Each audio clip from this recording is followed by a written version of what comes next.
But maybe in the last minute of your life, you want to be something more than a goddamn savage!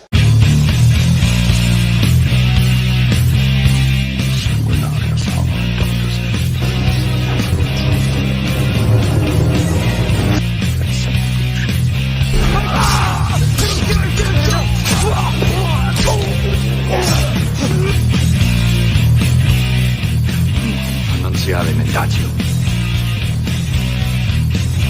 Prego sum homo indomitus. Fearless rats, insanity. He watches the game fantasy. Radio 1, forbidden sight.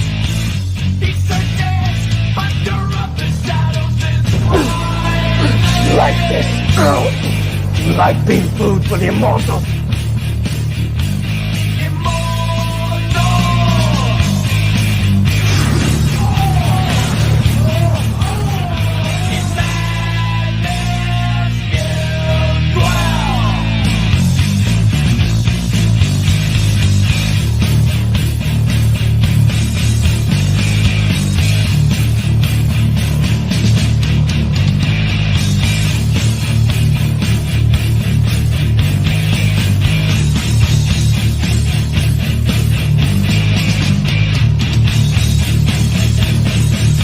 What is happening, my savage friend? You are listening to the voice of Immortal Coil.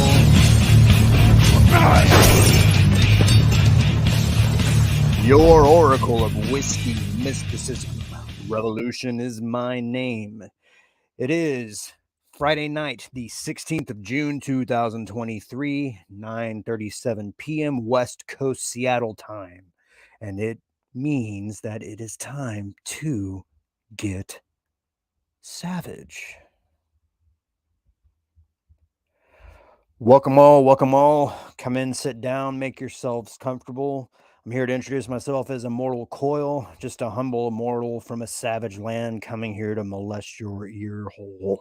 At this point, I'd like to take the opportunity to invite you to hold high whatever it is you are in vibe and join me in the savage salute. Here is to us what is like us, not a goddamn thing.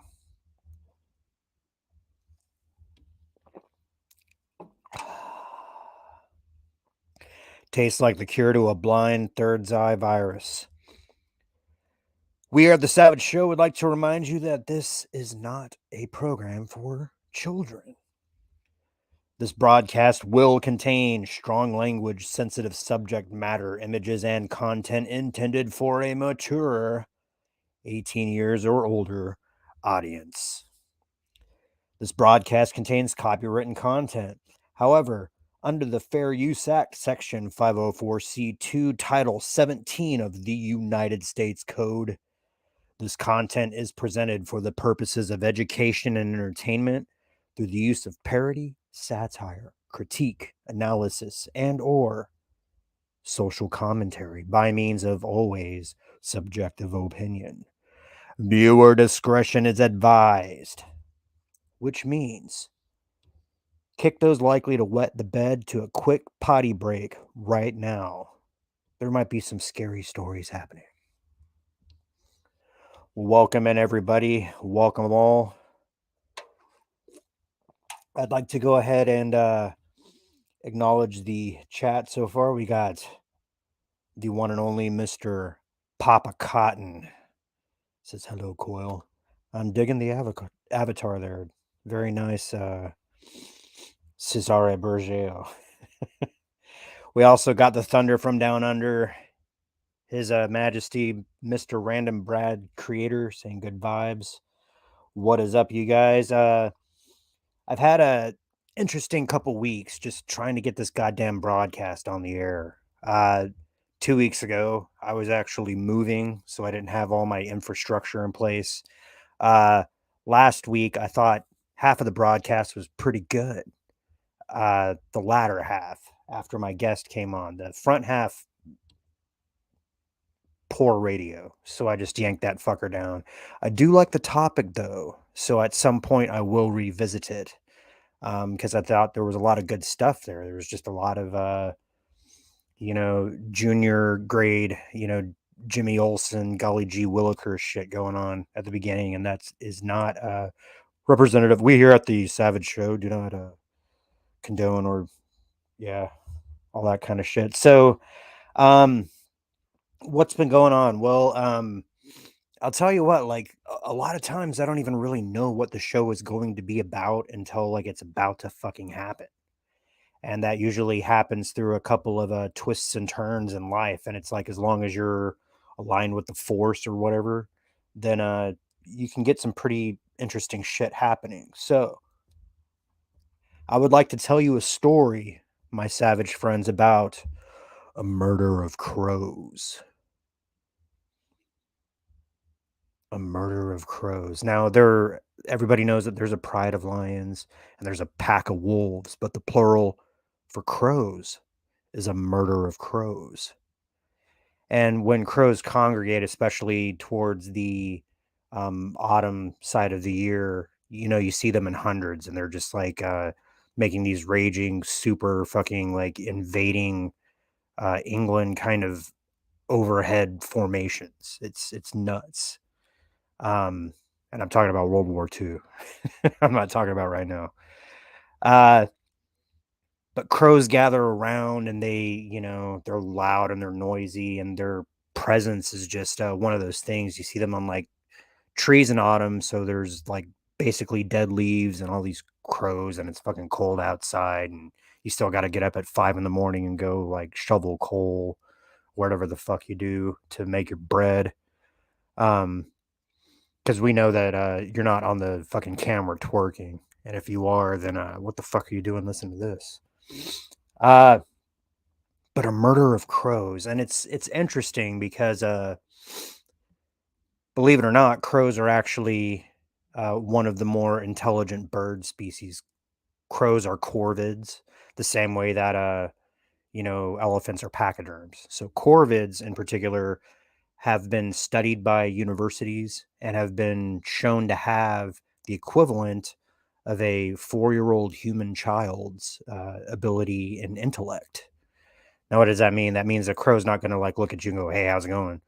But a crow knows how to use tools. It can do rudimentary problem solving. It recognizes faces. And corvids are actually one of the only animals that can pass the mirror test. So that means it looks in the mirror and it realizes that it's looking at itself, and it's not going to think it's another bird and start, fluffing up and pissing everywhere, however the hell birds territorialize. So a group of crows is called a murder, and I hoof it quite a bit. Okay. Public transportation and my own 2 feet are my typical mode of transportation as I go around. And one of the things that this affords you, in case you haven't done this, is actually like pay attention to your surroundings and look outside and all kinds of shit. So I'm just making my way to work, back through the savage land, off to live with the pack of wolves, as it were.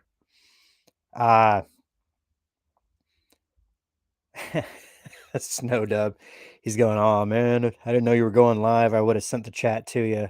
No, it's all good, brother. The people who need to hear this will hear it, whether now or on the repeat. But hey, join us with the savage salute, my friend. Here's to us. What's like us? I guess only you guys. So I'm going to work, and I'm surrounded by a murder of crows. And not only that, but these crows, they're extra noisy, and I'm trying to figure out why. And it's also one of those things, if you possess no animal empathy, you're not going to get this. But what had apparently happened like a second before I walked up on the scene is that there was a crow in the middle of a road. And, sometimes if you throw a French fry or whatever, a crow will dart in and try to grab it. And crows are usually pretty smart about traffic and being aware of people driving and shit. But for whatever fucking reason, this one crow was not, and became smushed. And then all the other crows just start losing their goddamn mind. And I'm just walking around feeling the vibe, and it's if you possess animal empathy, this vibe is the same as if some human had had a tragic accident. An individual was down, and I saw several crows like fly to this squished, and it's dead. There's no fucking twitching. There's no chance that it's alive. This guy is done. He's gone.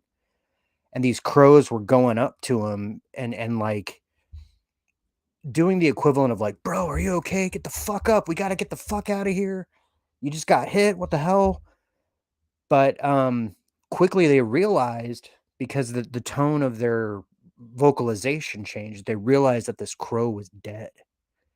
And then it changed from like this frantic, like you imagine them with a gurney or something trying to get the guy out of there, but it turned into this like almost like a funeral procession where they wanted to fly down and like kind of acknowledge that one of them had fallen. And it was the damnest thing, you know. And I look around, nobody else is really paying attention. A matter of fact, some other fucker like ran over him again, you know. And these crows are just like, I saw one land and was trying to like hop around and kind of like do the, like he wanted to touch him one last time, but he couldn't because this traffic was coming.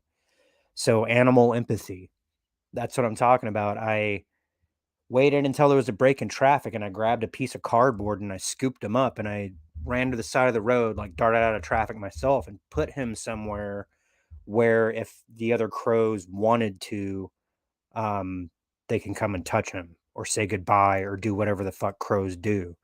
And I sort of backed off, and I watched, and yeah, one or two of them flew down, but apparently like the message had gotten around the murder that there had been a murder taking place.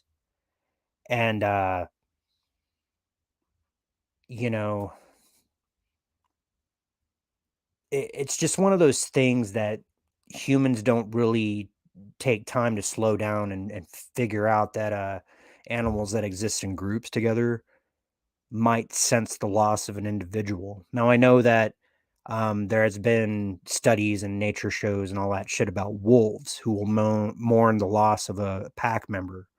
Or if a human dies in your house, your dog will know. Or if a dog dies in your house, your other dogs will know.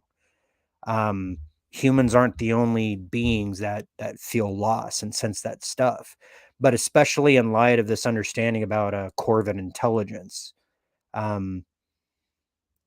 it made sense to try to do something to help these guys out. And only in the sense that I feel that's what would have been correct for nature. And if you're in a position to do something that's correct, even if it makes sense, no sense to your fellow man, you fucking do it. You do it for your own goddamn reason. Because doing something like that, I feel, is closer in service to religion than going and sitting in a brick house that humans built that have an antenna sitting on top of it. But then, so I had my little thing and I start walking, and then I'm just like, yeah, maybe crows remember faces. Maybe they'll remember that I did them a kindness one day. And then like Gandalf, if I can summon some crows sometime to defeat my enemy, they will assist me. But aside from that silly thought, like I was walking and just really thinking about the basis of communication, like what like fucking stopped me and made me even like consider these fuckers. And it was like the frantic psychic energy.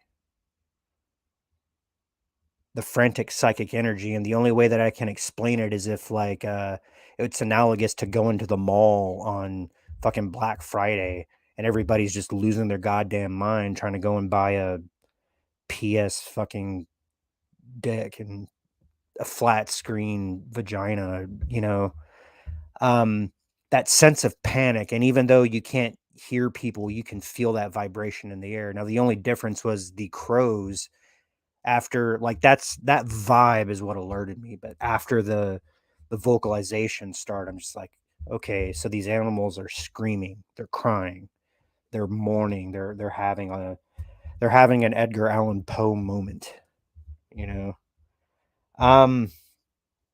and I just start thinking about the basis of communication, about what that means to communicate. What are they doing differently than we're doing? And the biggest difference is that we're using our fucking suckhole to push noise out and use our muscles to mush the noise around into something that has been assembled or cobbled together as a language. And it started me on this fucking tangent. Now we're gonna review a little bit of literature here. We're gonna talk a little bit about my own experience here, and we're going to look at how that ties into what the powers that were, how they're trying to utilize the medium of language and speech in order to change your perceptions about what is. I mean, the examples are rife. And by the time we're at the end of this program, not you guys in the live stream, because I'm pretty sure you think this way already, but when this goes out into perpetuity, it would give perhaps those new listeners a way to examine things with a new lens. Okay. Now, I'm not a Christian. I'm not going to knock you if you are. However, the Torah, the first 5 books of the Bible, have been recognized to be a mytho-historical artifact. I guess that's the best way to say it. It's one of those things where they can't entirely prove every last single fucking thing that is being said there, but some of what's being said there has been substantiated by archaeological evidence, and moreover, generations of tradition has come out of it. So some of that stuff is worth examining. The thing that I would like to raise up here is going to stem from Genesis chapter 11, otherwise known as the Tower of Babel story. Now, if you want to read along, the best website that I know of is Skeptic's Annotated Bible, because it presents the Bible in its entirety on one column on the left, and then on the column on the right, it points out the absurdities and the things that don't really quite make sense. However, if you're reading it and just reading it, or haven't read to you and not really dissected, you're just going to take it as like a magical, fantastical story. But there are some interesting things there.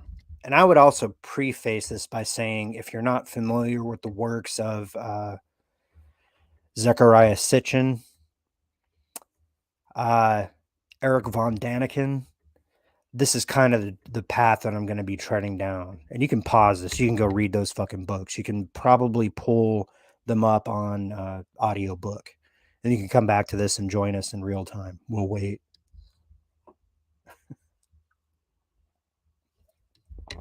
All right, welcome back. So now that we're all up to speed, we're going to take a look at Genesis chapter 11, the Tower of Babel story.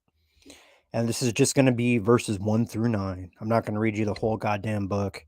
Honestly, some parts of this book are better than others, but this is interesting because if you joined us, I don't know, about a month ago, 6 weeks ago, something like that, we talked about Prophet Enoch. We talked about the conditions on earth that led up to the flood, the destruction of the intelligent species upon the face of the earth.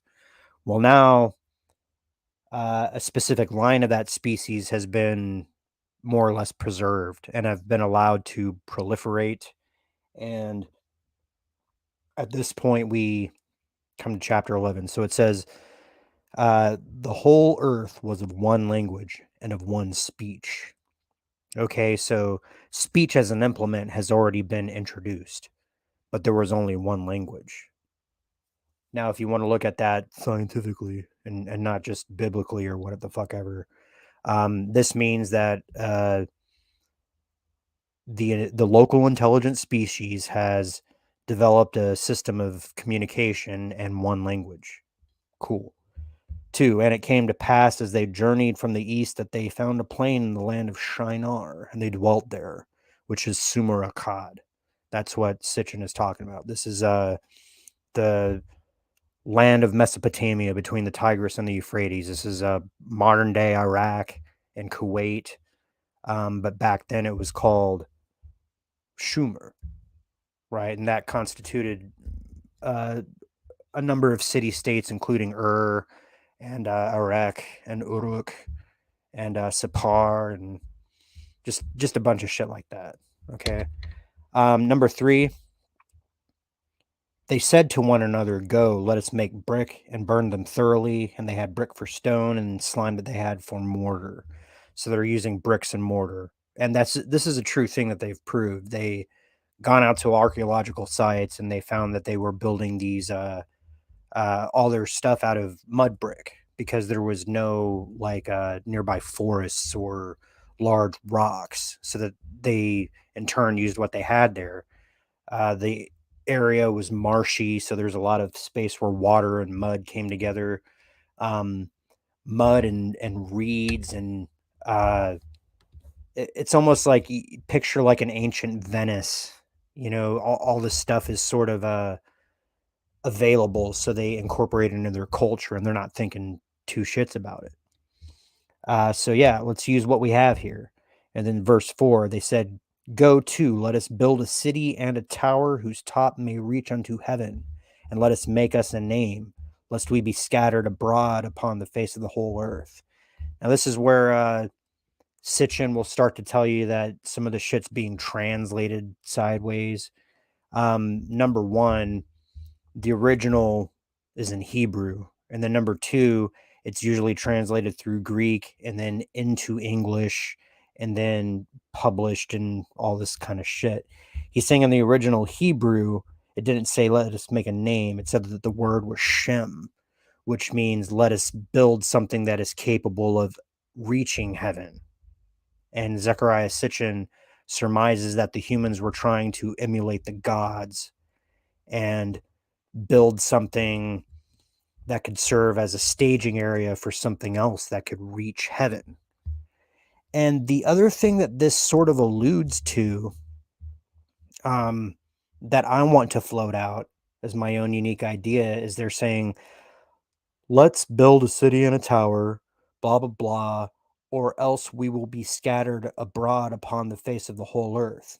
Now, especially in the context of the verses that follow, this is insinuating that the humans had perceived that there was a potential for their city and for their endeavor to be interfered with from outside of themselves, which is very interesting. Then we come to verse 5, and the Lord. Now, this is another thing. Every time you see, especially in the first 5 books, where it says Lord or it says God, it's always in capital letters because those two phrases are being translated from specific Hebrew words. When it says Lord, the word is Elohim, which is a plurality of gods. And so Elohim came down to see the city and the tower. Now, that doesn't mean that this is Anu and Enki and Enlil and what the fuck. It just means that some group of gods saw, like they came down and saw the city and the tower, which the children of men had built. And then they said amongst themselves, "Behold, the people is one, and they all have one language. And this they began to do, and now nothing will be restrained from them, which they have imagined to do." Which is a very convoluted way of saying that these motherfuckers are shitting their pants. Okay? It's sort of like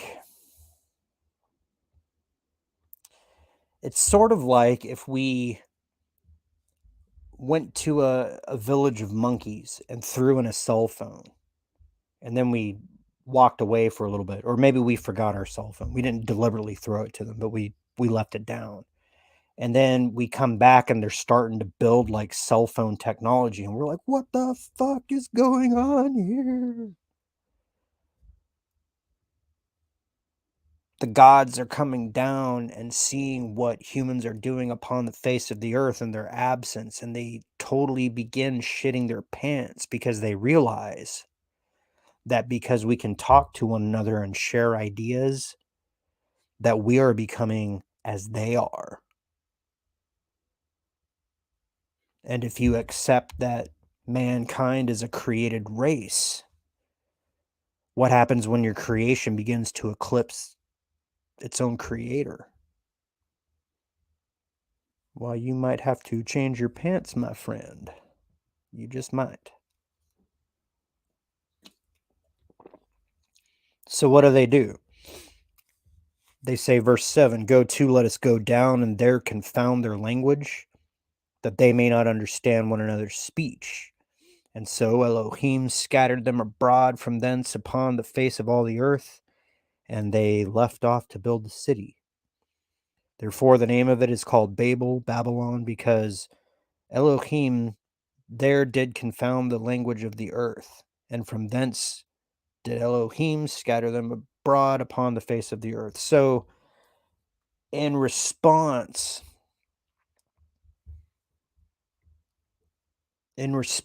to seeing a united mankind begin to emulate and approach the technology of the gods, the solution was to create nations and to create multiple languages, which I think is a very interesting thing. And this is just 11 verses. After this, it gets into like the sons of blah blah blah and lines and kings and shit. But this is a very interesting slice of history, and it's one that always gets glossed over. It's like, yeah, Noah's Ark, and yeah, the Tower of Babel, and yeah, the Garden of Eden, and nah, nah, nah, nah.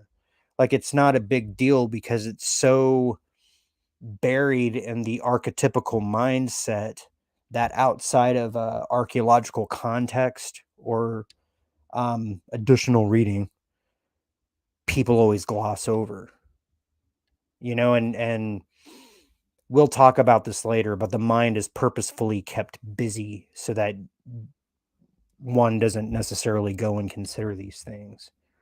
And if you do, you're savage immortal talking to a couple of really good dudes on the internet about it.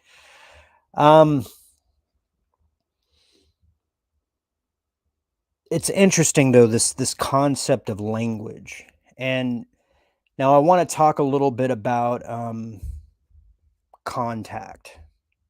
Okay, contact with extraterrestrials. So there is a beginning in the 1950s, 1960s, we start to see instances where a phenomenon that has been, I guess, dubbed alien abduction began in earnest and began to be reported, at least in America. And you had a very famous case, the Betty and Barney Hill case. You also had cattle mutilations taking place, and then you also had what else is going on? We begin to get this picture that, okay, something smarter than us that possesses more technology than us is coming down and involving us in what is essentially contact experiences, and there is a breeding component to it. Everyone's like, oh, sex with aliens, blah, blah, blah. Okay, you're drinking Kool-Aid juice, Mr. Porch man. Why don't you go and kick off back to your porch and go drink your Kool-Aid? We don't want to hear it because we're too busy chasing the American dream. The interesting thing about this, though, is that it parallels what is being talked about in these old fucking books of the Bible. And it's found in the Bible. It's specifically in the Pentateuch, the Torah. Those books are included as canon in Christianity, Judaism, and Islam, which is one of the three hugest religions. You go elsewhere around the world, everybody's talking about the gods and mating with the gods, and we're descended from the gods and divine right to rule because the gods are my fucking godparents, and so bow down before the gods, there is a parallel between the breeding program as it was back then and the breeding program as it exists now. The only differences are we have a modern context in which to place it. And possibly there's a difference in species interacting. But there is a commonality reported, and much like sensing the pain and mourning of the murder of crows, we know that their basis of communication is telepathy. Why? Well, think about the typical mainstream image of an alien, and you'll probably conjure up something that's like grayish and has big bug eyes and barely a nose there and a tiny little slit for a mouth. So they're not eating much and they're not speaking much. A mouth in this instance is probably just a vestige, and I have a better argument for that, but involves talking about flying UFOs and not necessarily related to the medium of communication. But what we get is instances of mental telepathy. You get people who are being interacted with and they're not being spoken to, they're being thought at, which is an interesting concept. So why is it different for them thinking at us and we can grant concepts versus humans? And we can certainly feel like when someone else is looking at us. And sometimes we can feel like, when somebody wants to call us, so we call them and things like that. Now, there is a design limitation on the human being. We all know this. We have only 100 years to live, and we have, what is it, like 4,000 genetic diseases, defects, as it were. We're not the ideal genome. We are a pretty smart genome, but we're not the ideal genome. And why was that? It's because the genome was fucked with, was manipulated, and certain limitations, yes, were placed upon it. Because if you have a garden to till but no atom in which to till it, then you must create the atom. So goes the stories of the Sumerian tablets. Gods were doing arduous labor, and they were like, fuck this, enough of this, send somebody else to do it. Well, who's gonna do it? Well, you got something that's like halfway smart there, why don't you make something out of that? Okay. Poof, Adam and Eve. Now suppose, and we have to take the point of view of the designer. Okay, first we have to consider the function. And then second, we have to make our design conform to the parameters of the function that we would like performed. Because we need something that's smart, but not too smart. We need something that's strong, but not too strong. We need something that's capable, but not too capable. And we need it now. We needed it yesterday because this is bullshit. We're out here digging in the hole and creating widgets for you, and nah, we're done. We're not going to do it anymore. We didn't sign up for this.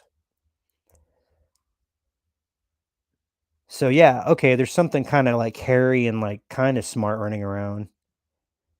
And I don't know how this might have seemed to them. It's probably like you see a dog do a neat trick, like it solves a problem cleverly, and you're like, oh man, that dog's pretty cool. Like, what if it was like a man dog? Could I get like a man dog? Maybe a man dog could do something for me. It's the same kind of thing. It's like you had this like primitive ape that could probably use stones as tools, and and it goes a lot deeper than that. If you want to look into like earth traditions, this could become a huge program, but like most earth traditions hold that an element of the earth and an element of the sky lent to the creation of man. Some of these traditions have very deep memories about this. They will give them names, they will give them dates and personas. They will tell you things like maybe the native species prior to genetic manipulation was a little more telepathic. Maybe it was a little bit more in tune with the planet that it lives on, you know, and it was approaching sentience, but it had not quite yet achieved that. But nevertheless, sentience was the destiny for the intelligent species of life on this planet. So you have the task, you have the perimeters. You know, you want them to be smart, but not too smart, blah, blah, blah, blah, blah, blah. So what do? You impose genetic limitations upon their physical appearance and the abilities of their brains to do A, what it used to do, but B, more importantly, what you would like for it to do. Telepathic communication would be a problem, wouldn't it? So it's easy. You just cut off those circuits. You literally unplug them. And then instead of having them think at each other, you give them a language. You're like, this noise stands for this sound, and this sound creates part of this word, and then these words, when you string them together, creates an idea. And then you can take these little ideas and talk to each other about how to like hold a hammer in your hand and dig out gold from the side of the mountain. But you're not necessarily going to organize yourself into a revolt. Now that we've given you the ability to breed and all that kind of stuff. So that's one example of a limitation. Another example of a limitation. It's obvious that we're part primate. Most of the images of gods that we receive, they have big heads and big eyes. So what do we have? We have small heads and little eyes. That's a design flaw. That is absolutely an imposed limitation on the species. Now, there is something a little bit more to the idea of language that I'd like to communicate with you guys. How do I put this? Okay. The best way to put it is to say telepathy, to frame it this way. Telepathy is the natural state of communication versus verbal discourse. I'll say that again. Telepathy as the natural state of communication versus verbal discourse. So what does it take for verbal discourse to happen? Okay, first, let's imagine there's two people talking. There's me and there's you. I have to think of an idea. I have to be very clear and concise in my own head about that idea. Then I have to pick the perfect words.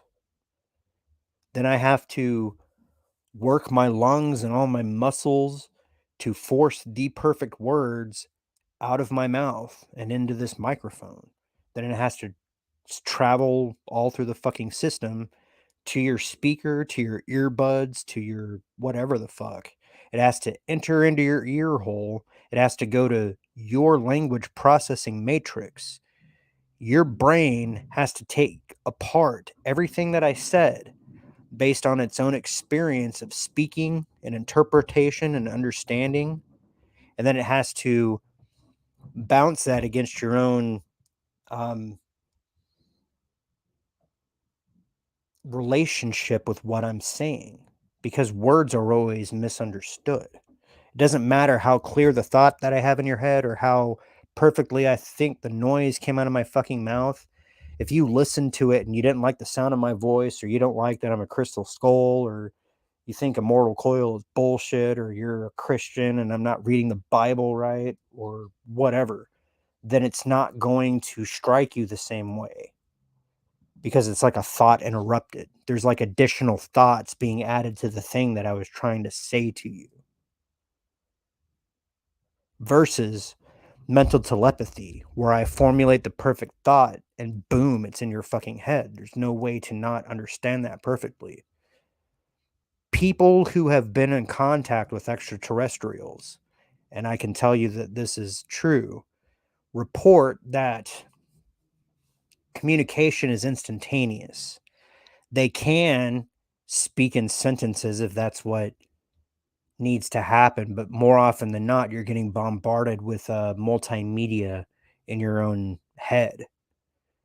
Feelings, emotions, if those beings are capable of it, but also concepts and ideas and history and all this kind of stuff happens all at once. And even in the sense where if something is happening and you don't understand it, it's like, wait a sec, I was thinking like that. It's like, boom, the information's there. Oh, I thought you were this person. And it's like, no, boom, it's right there. It's almost like a thought bomb or like a thought package or like an instant, it's like a zip file. Okay, you guys are on the fucking computer. You know what a zip file is. It's like you get a zip file and boom, PK unzip happens right in your head and you get all of it at once. That's the experience of communicating with beings whose basis of communication is telepathy. And once again, verbal discourse is a purposeful limitation that was handed to the species to limit our performance. And it's not that we're dumb, but we were smarter than, especially in the context of this Tower of Babel thing, we were smarter than they expected us to be at the moment that we were observed, and it freaked them the fuck out. But this whole thing about verbal discourse and mental telepathy is really what I'm going to frame as a brain speed exercise. And the limitation that language places upon the brain is that it forces the brain to slow down because it has to do all this extra side work in order to transform ideas. So if I was able to take 2 hours of podcast and just boom, stick it in your head, you'd be like, oh, cool. That's what Immortal Coil is all about. Versus me having to sit down and like take it apart bit by bit and have you follow along bit by bit. There was a pretty interesting contactee called Jim Sparks, and he was reporting being taught a form of telepathic shorthand by the beings that he was interacting with, where they would teach him 3D symbology. And any way that you received the symbol, you could mentally rotate it in your head 360 degrees, and a specific symbol would contain, let's say, the first book of Encyclopedia Britannica. Like there was a symbol for the volume A, volume 1, and like from Aardvark to Aunt Ida's asshole, everything's in there in that one symbol. And just by sending that symbol, you get the idea of that one book. So you can flash different parts of symbols and get like different hunks of information.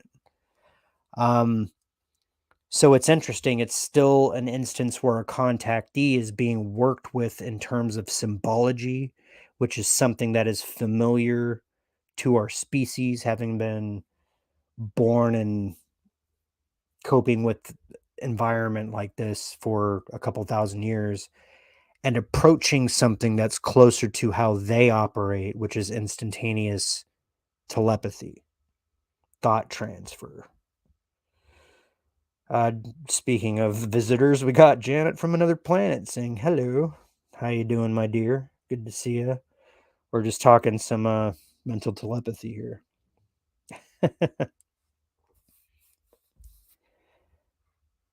So yeah, going from a place where everything is clear and concise and ordered to dealing with something versus like shopping at the mall. That's kind of the difference of the things that we speak to them. And this whole thing about um, the Tower of Babel really represents a loss, a loss of capability in um, the human species.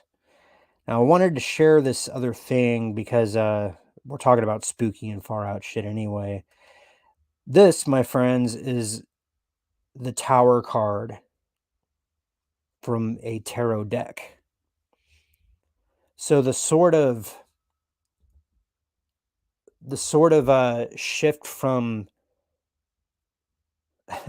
from mental telepathy to language to multiple languages and multiple states is engendered by the Tower card. Now, how many of you read tarot? Raise your hand. Okay, that's cool. I have dicked around with tarot. My mother was really into tarot. I have read for my friends, I've read for myself, but I'm not gonna put on a turban with a giant jewel and be like, I will read your future.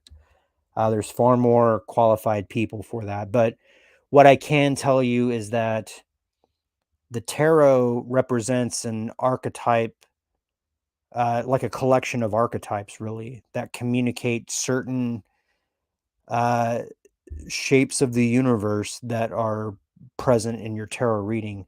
The tower here represents a destruction of the old way and a coming of the new way. And the symbology that invokes is that biblical symbology.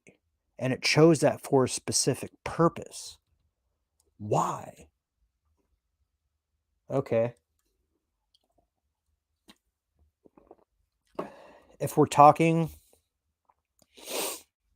about the innate meaning of the card, what it means is that something that you have set up and invested much of your time and energy and character, and especially um, the way that it's presented as a fortification, has been looked at by, I don't know, by what's correct, by the shape of the universe, and that motherfucker's coming down. And because you had put all of your treasure in that fucking tower, all that shit's gone, or it's gonna be gone.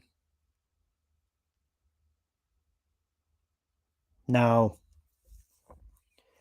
there's also something to be said about where it falls in your spread and all that kind of shit. That's not what I'm talking about. I'm just talking about the archetypical image and the fact that this image is connected to the idea of the Bible, the Tower of Babel, and the fact that the Tower of Babel is connected to this whole management of humanity thing. This thing is a very old idea that survives uh, to this present day in various forms in many different ways. This is like it's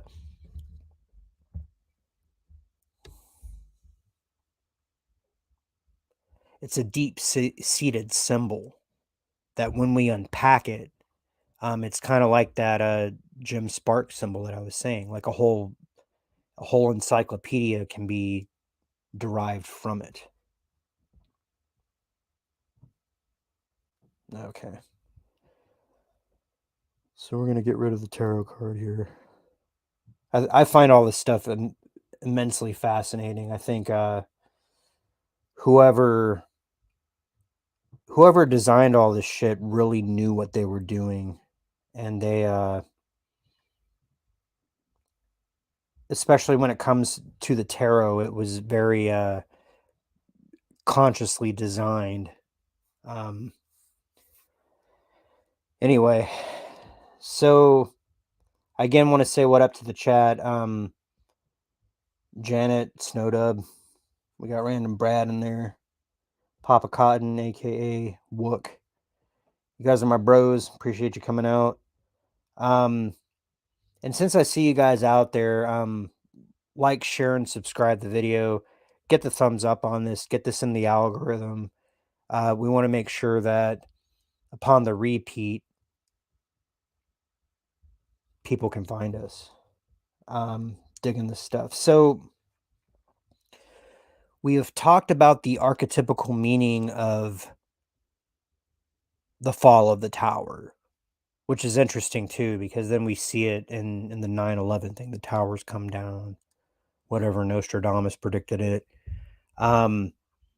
Seeing it multiple times over and over. And we're also seeing that as these towers fall, we have the introduction of the encroachment into the management of the way that people think and process their perception of life. And every time an event like this happens, it's like, okay, let's push it a little further. Let's push it a little further. So we had one instance where we had one language, tower falls. Okay.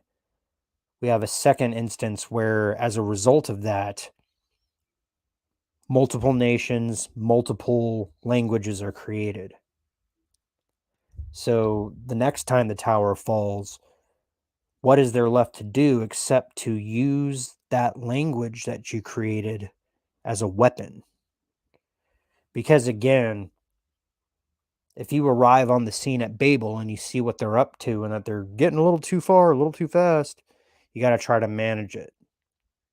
But this time it's not the gods or Elohim. It's going to be that idea of Big Brother, that idea of the powers that be. So I'd like to take a few moments here to introduce you to a guy that, well, to you guys listening, needs no introduction, but I'm going to play this, and assuming that most of the people who have come to the show, through a link or something, we're going to introduce you to a guy named George Orwell. George Orwell. And I just want to make sure that the audio is up. Yeah.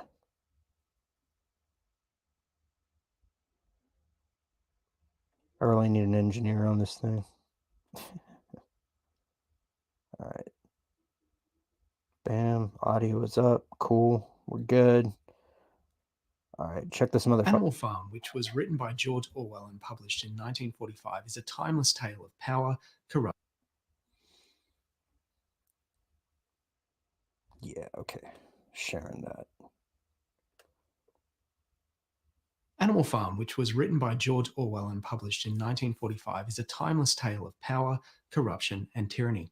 While the story was a reaction to the Russian Revolution and the oppression that followed, there's a lot the book can tell us about every society and government and the way power can be abused. Before we dive into the novel, it's important to understand a little bit about Orwell's life. George Orwell was born Eric Arthur Blair in Motihari, British India in 1903.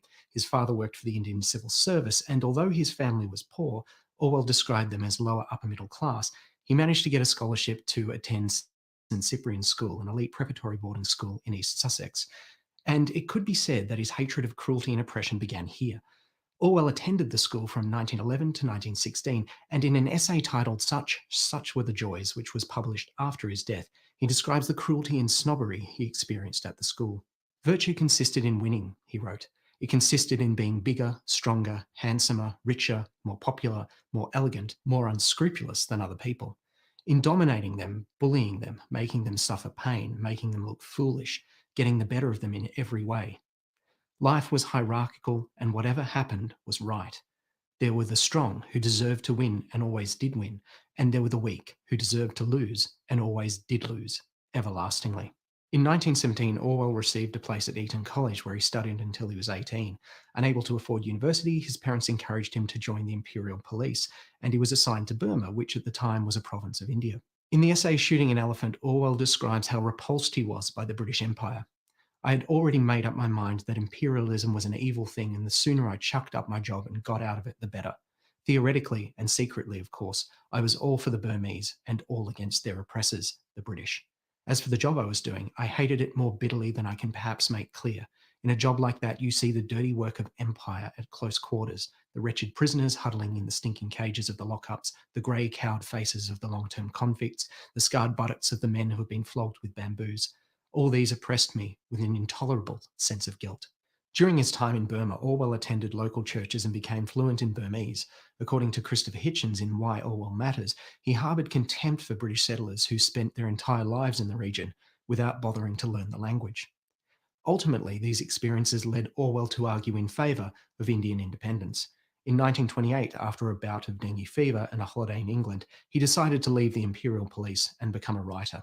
For the next 7 years, he wrote essays and novels, including Down and Out in Paris and London, Burmese Days, The Road to Wigan Pier, and Keep the Apodistra Flying. During this time, he was preoccupied with ideas of class, poverty, and socialism. He fervently argued that our goal should be a world of free and equal human beings. As always, this writing was on the side of the oppressed and the downtrodden. In 1936, Orwell travelled to Spain, where he fought in the Spanish Civil War, joining the struggle against the fascist military revolt.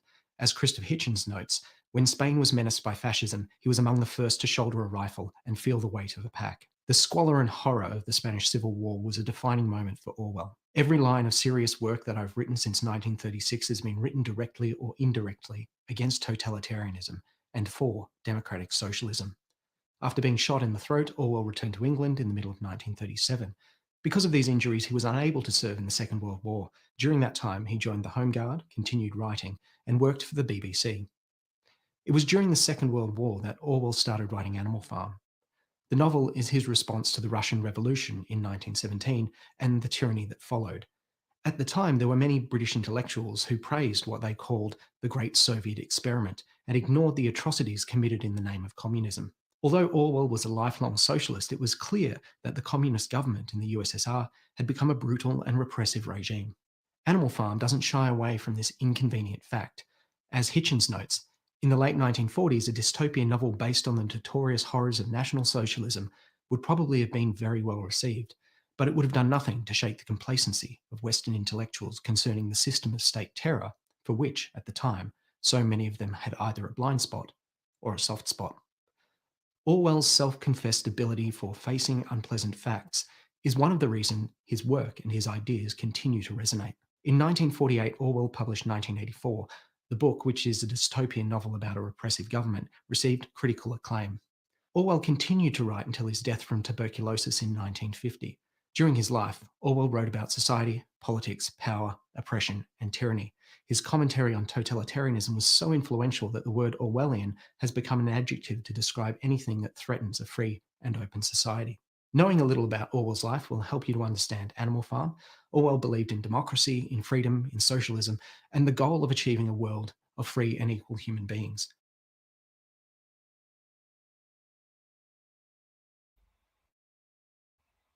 All right, so I really like this video that Moby put together. Actually, his name is Brett Lamb. He has 9.4 fucking... He has way more subscribers than I do. But the main thrust of this whole thing is that George Orwell in the 40s introduced a new vernacular, a new way to consider things, and he had some harrowing experiences as a lad, as it were. He's an Englishman born in the colony of India. He served as a military person. He was not allowed combat because he was too weak. He then turned to civil service. He tried to be like in the law enforcement kind of place. But more and more he was realizing that the rights of the common people were downtrodden. And this is what's interesting because we have this idea of Orwellianism. We have this idea of Big Brother, and this is the guy that invents the term through his writings. What do we got here? Random Brad says, this book was a staple reading at my technical college way back in the day. Yeah. Animal Farm was one of the best, like, metaphorical kind of like it's almost like putting the idea of the consequences of totalitarianism into a children's parable. And it's almost like Charlotte's Web goes evil. You have Piggy Piggy and Goosey Goosey and Cowie Cowie and fucking Stalin, you know. But particularly 1984 is a much more adult and grown up and concise thing. Like, I almost felt like in Orwell's mind, Animal Farm could have been made into like a children's picture book. And so it's easily digested because of these like farmyard animals, versus 1984, which is like fully fleshed out. And one of those things, like when you read it in your mind's eye, it's cinematic in scope. It's just as detailed as, I don't know. It's as detailed as it's like a modern. Well, I can tell you this. So out of 1984 came things like Terminator, where you have that, and the Matrix. There's this dystopian, fucked up alternate future because we know at some point humans had fucked up, and if we could just pinpoint the fuck up, then we can stop it. But then this is also like post fuck up, like this fuck up already happened. We realize that it's fucked up, but like, how do we unfuck it? And it begins by harboring independent thought, opening your mind past the limitations of the society. The thing about 1984 is that the government overreach is so complete that they are able to predict individuals who are liable to go past the government program and scrutinize them with more intensity, and then give them the opportunity to admit that they are on the wrong path and fall back in line or become dealt with. It's very interesting. And that was written in 1948, which is why 1984 was, he just kind of switched around the ones and the tens place. That's a math joke, you guys.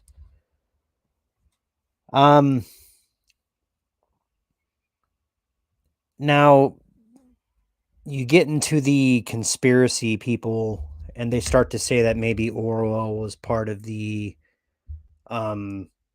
Illuminati. Maybe he was given like a game plan. Maybe he knew he had the advanced manual, that kind of thing. I can't say yes or no on that. What I will say, though, is that the information was out there. It was 100% out there. So once that thing floats out there and becomes its own idea, goes around the zeitgeist, as it were, as public domain, people begin to interpret it.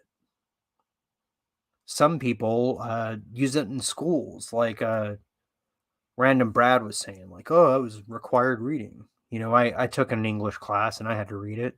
It was required reading. But other people take inspiration from it.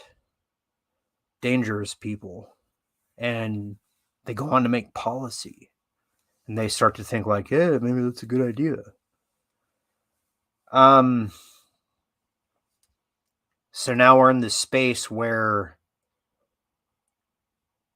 people begin to utilize language as a weapon, which is exactly what Orwell was trying to tell us. Okay, back on the plane of Shinar, we built a tower that reached the heavens. The gods came and smashed that. Created country, created language. Okay, no problem. We'll use language then to come together and unite. We're going to throw off feudalism and monarchy. We're going to go make our own goddamn country. Not so fast.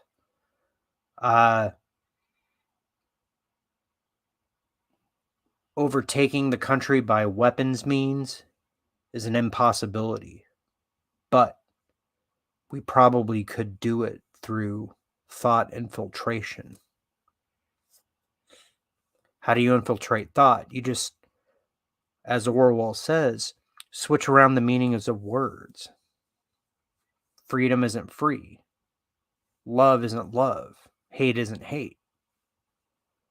It contains the opposite. It means, in fact, the opposite. How does that play itself out in the modern sphere? Well, let's ask Julian Assange. Let's ask Jordan B. Peterson. Let's ask Andrew Tate. What this means is that you can get in trouble for saying something opposite of the meaning that it has been put up to connote. Okay, so simple thing, and this is a simple cultural thing that I can point to that happened in society. Typically what happens is that a movie will come out and it'll be shit, but they are paying people to say that it's great, and you're supposed to think it's great, and anybody who says isn't it great isn't really great, and that's just entertainment. Let's go to politics. Okay, we're going to create a problem because we want you to vote a certain way, but you won't do it. So we're going to create a problem. The problem's going to happen. We're going to go, uh-oh, what are we supposed to do about this? And they go, we need you to blah. So, okay, I've baited you into accepting as a solution based on the problem that I gave you, the policy that I wanted implemented. That's based solely on your own reaction to it. Now, how do you deal with dissenters? Well, you invent something called hate speech. It sounds like you should. Like, if somebody's like overtly hateful, you shouldn't like put up with it. But what if speech is one of your fundamental rights?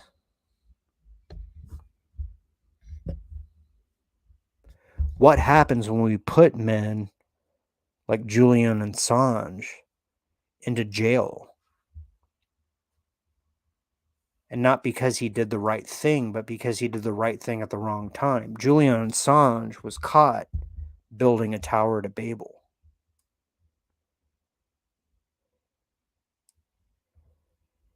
Jordan B. Peterson saw the shape of he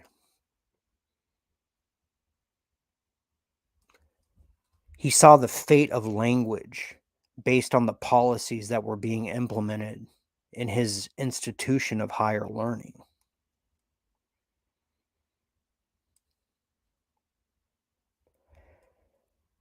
Andrew Tate was trying to empower men who had become disempowered as a result of this pernicious programming, this thing we are calling social engineering. And he was painted to look as a human trafficker.